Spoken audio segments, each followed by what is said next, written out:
about to demo, it's not the most exciting feature to show in comparison to some of the other enhancements that we have coming up for you, but we felt that it was important to include in the webinar due to its impactful nature.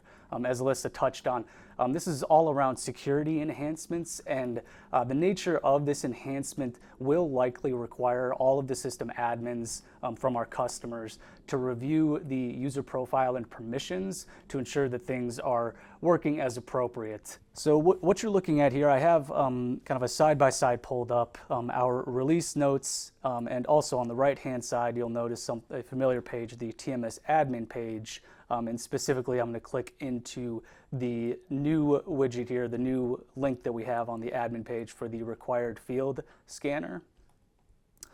And just to touch on really what we're looking at here. So Revenova has a wealth of automation and Lightning Web Components that drive workflows throughout the system.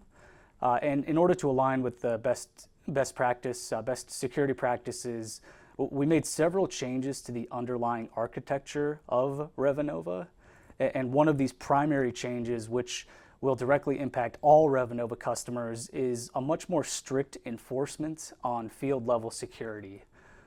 So in previous releases of Revenova, of course, field-level security was enforced, but there were ways that users could unknowingly get around these guardrails, whether that's through indirect, trigger-based, automation-based updates, or through unintentional escalation of privileges through an LWC component. So all of that said, really what does that mean to you? And basically for the Winter 26 release and beyond, Revenova has placed more stringent field level security guardrails in place, which will explicitly prevent users from making these types of unknowing, unauthorized changes.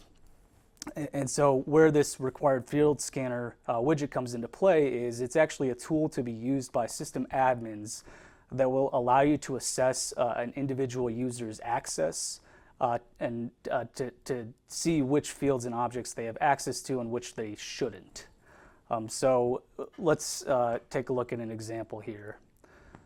So the scanner here, if I do a quick search for kind of the primary user in my org, which is myself, what you're going to see here is either a list of fields that I as a user don't have access to, or a list of fields that if I don't have access to, I will have issues or I will run into issues as I use the TMS. So of course, as I look at Dave Romanchuk here, I'm a system admin, which means I have basically God privileges so I can see everything. Which is why you see in the widget here, user has all required permissions. Now on the reverse side of things, if I look at our friendly Chatter Expert user, which is really a much lower level license and access user that comes standard in most Salesforce orgs, what you're seeing here is a list of all of the parent objects and corresponding fields that this user is missing permissions for. And so what does missing permissions mean? Really what that means is throughout the application, again, as you all know, there are a number of different widgets and automation where fields are updated. And what this widget is outputting is a delta between what permissions this user has in comparison to a brand new permission set that we created.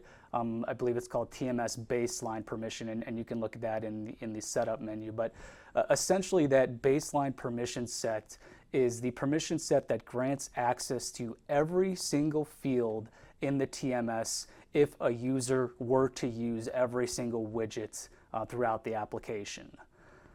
So for example, the first big object that you see on the page here is the AI model training record object and the various fields associated with that AI model training record.